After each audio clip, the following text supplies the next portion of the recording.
The Scorch Trials is the second book in the Maze Runner series written by James Dashner. In the beginning of the book, it has the Gladers in a dorm-like place with bunk beds, a bathroom, and a common area. While the boys are wondering what happened and why they're there, a strange man sitting at a desk appears out of nowhere, telling the boys to go down a long and dark tunnel to leave. And if the boys refused to leave, he said that there'd be a painful death.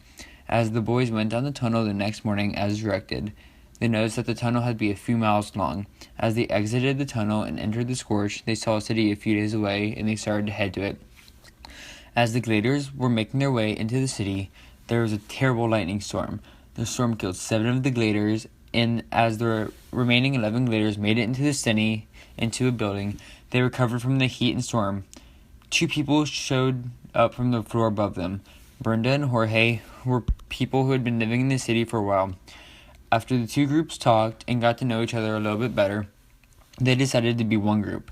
As the groups searched the building they were in, there was an explosion that separated them, and Thomas and Brenda were left alone in the city to survive. As the 2 explored the city, Brenda told Thomas about the cranks. A crank is a person who is exposed to a disease called the Scourge, and they start to decay until the disease kills them from the inside.